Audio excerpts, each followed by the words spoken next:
The 2022 Acura MDX. I have reviewed this and compared it multiple times. I've talked about the great things that the new MDX offers and how different it is from the older generation. I've reviewed it multiple times, and if you want to watch that, the links will be in the description below.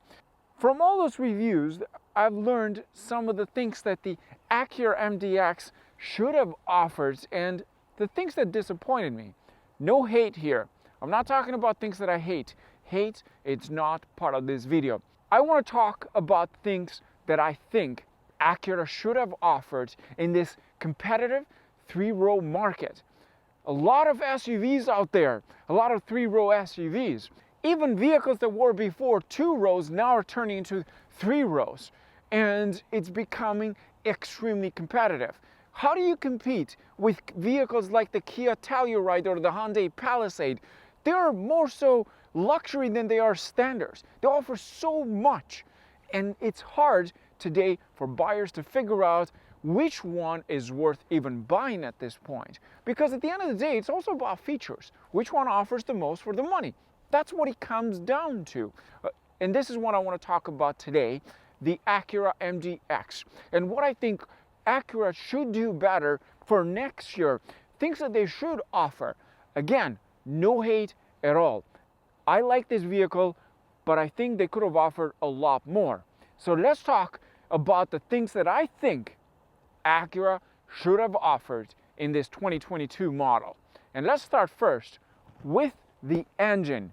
The engine is technically the same as the previous generation. Things haven't changed a lot, but what has changed is, of course, the transmission. It uses a 10-speed automatic transmission. But having driven this and having driven its competitors, like let's say for example the Audi Q7, although it costs a lot more money, even the base model, the Audi Q7, is quite impressive compared to this. I'll talk more about how it handles on the road, but the disappointing part about this engine is the fact that we don't get any hybrids. Toyota and Lexus are bringing out a lot of hybrid options. Almost every model actually has a hybrid in the Lexus lineup, almost.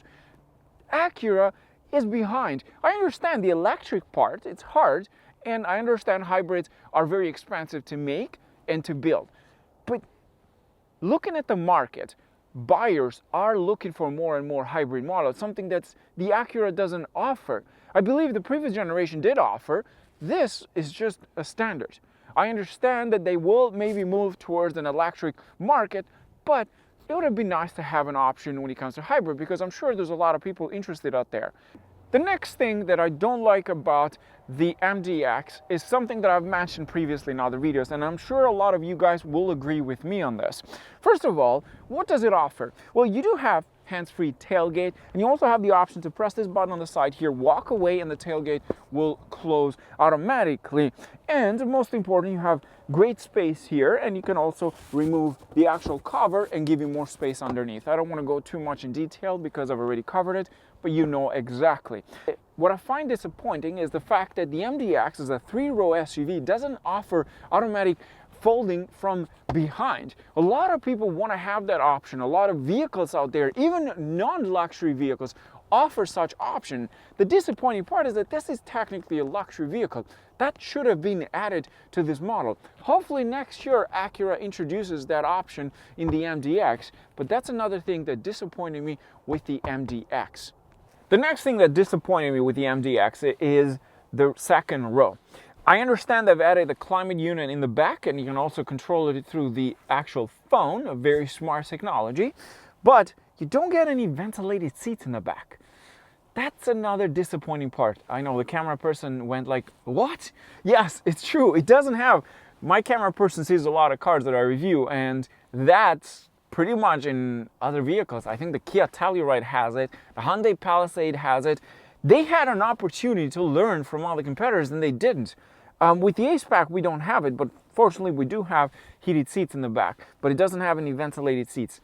That's another disappointing part. Let's move on to the front. I want to talk about some other things that they missed in this model. First of all, you do get quite a lot of technology in here. For example, you have heated seats, ventilated seats in the front, you have a wireless charging pad, you have Android Auto and Apple CarPlay as well. You have a full 360 camera with the top trim. With the A-Spec, you don't get a 360 camera. And most importantly, you have a standard digital cluster. So there's a lot of things here, but not as much as you'd find in other competitors. So let's talk first the cluster. Yes, it is digital this year.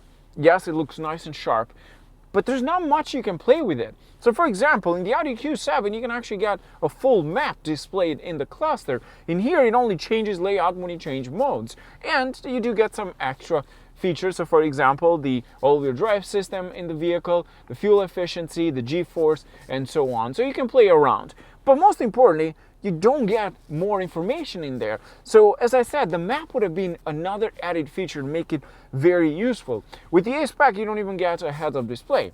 The next thing that you guys complained about it, which to me doesn't feel like progress in this vehicle, is of course the infotainment display. It is a full digital display, massive size, actually probably one of the biggest amongst its competitors, but most importantly, you do not get a touchscreen option. That's not progress. And I know in the previous videos that I did in comparisons, a lot of you guys complained about the fact that you don't like to use the trackpad in the center. You do get used to it with time, but my preference would be to have a digital cluster. When you shoot a video, it's actually easier to have a trackpad than having the touchscreen because the focus point, it's easy and you don't have to point the finger in there, so you just use the actual trackpad. So it's kind of helpful for me as someone that shoots videos with cars. But if you had to use it day to day, in my opinion, a touchscreen would have been something that would have made this very competitive.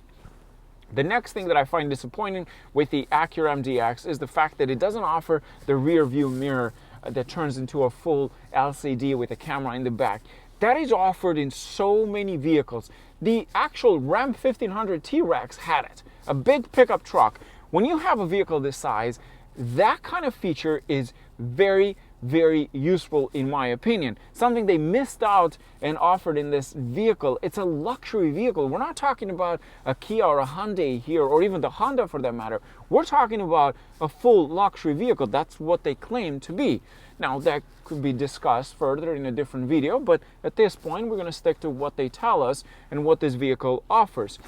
You guys wanted a drive at night, and that's what I'm bringing. When you change the color, when you change the driving modes, it actually changes the interior color. That's pretty cool. I like that. Even in sport mode, let's put the transmission into sport. As you know, there's a button over here that you can change from drive to sport. The engine, it's nice, but it can be so much better.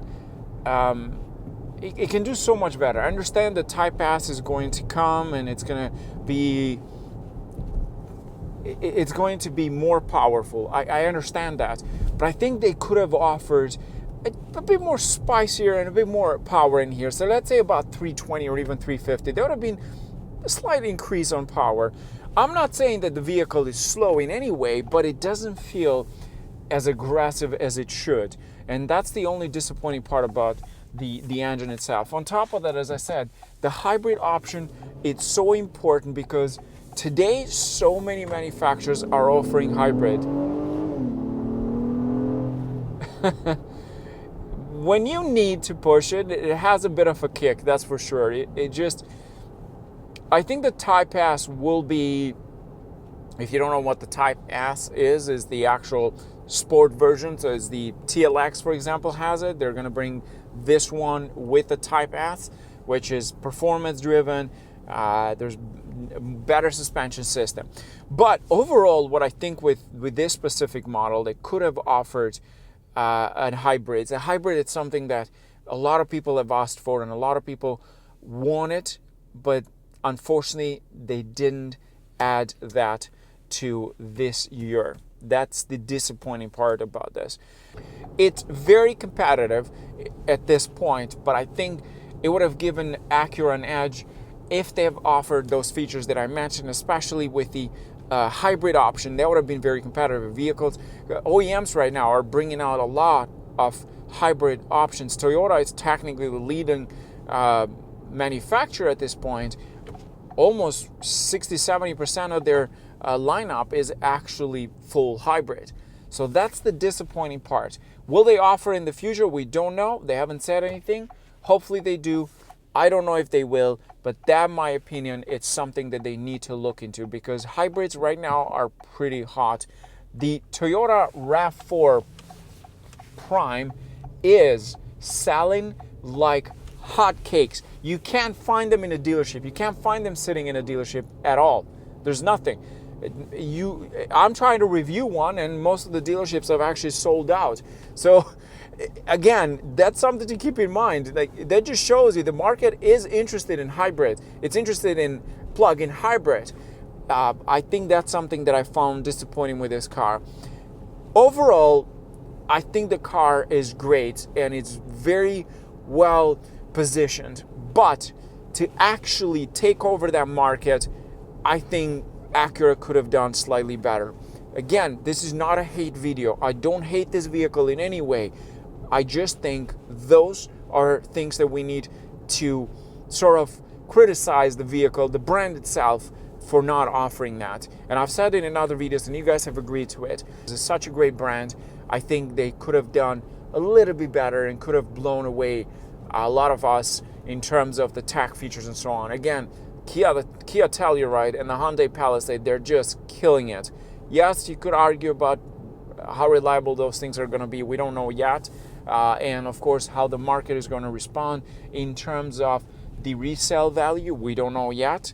But I do think to beat that kind of competitor, you need to bring the big guns. And unfortunately in here, they didn't fully come in with the big guns. They just brought something that people will like eventually.